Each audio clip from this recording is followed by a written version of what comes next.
Hello everyone, welcome to Raaonline. I'm Dr. Abhinaya. I'm a consultant pediatrician. So in Nielsen-based pediatric teaching, in the chapter discussion on respiratory system, we are going to discuss on aspiration pneumonia syndromes now. So let's get started.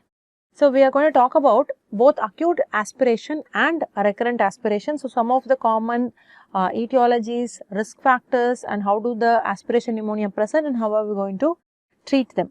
So aspiration basically means anything foreign to the lower airway. If it gets aspirated, it can result in a varied clinical spectrum, not just pneumonia, but there can be a clinical spectrum starting from an asymptomatic condition to a mild pneumonia to an acute life-threatening event. Okay.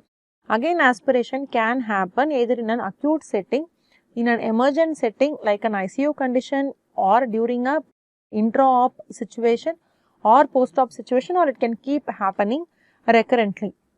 In children, it is usually acute aspirations are always unintentional, but in adults, it is mostly aspiration is self-harmful acts.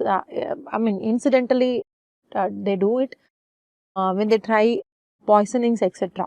So, in children, it is usually unintentional. The severity of the aspiration pneumonia or the aspiration syndrome will depend on how much volume got aspirated and what is the gastric content or what is the content that got aspirated. Okay. So, we can see this image which was taken from the Nature's journal. So, it beautifully explains the risk factors for aspiration pneumonia and how the pneumonia develops.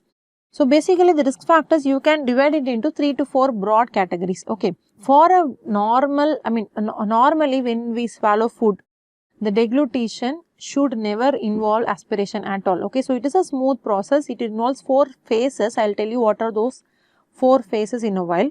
So, the risk factors involve any of these problems. Okay. Either the swallowing can get impaired, or the consciousness of the person is impaired so that he is not able to regulate the swallowing, or the cough reflex is impaired. In case there is some amount of microaspiration, the cough should be very strong enough to get rid of that aspirated content. If the cough reflex is weak or impaired, it happens. Or like predisposing condition like a tube feeding which we do, it predisposes for the gastric contents to reach the airway. Okay, so you can broadly classify into 4 types of risk factors. Okay, so in the first category where there is an impaired swallowing. So, impaired swallowing is when usually in a mechanically ventilated patient or in a immediate post extubation phase, the swallowing will get impaired. A neurological diseased child, a neuromuscular impairment is present, chronic pulmonary disease is present. So, all these will impair the swallowing. Impaired consciousness, we know impaired consciousness can be there anywhere because of any reasons like because of a cardiac arrest, because of a neurological disease, or because of a stroke, a post seizure, or during GA, medications, etc. And increased chances of the gastric contents reaching the lung, of course, it can be because of tube feeding, or impaired cough reflex can be because of medications, because of consciousness impaired, etc. So, the gastric contents get aspirated in the context of vomiting if the patient is unable to protect his or her airway. So, the most common condition predisposing to aspiration will be anesthesia. Okay, a patient who is undergoing general anesthesia is the most common non-acute condition predisposing to aspiration.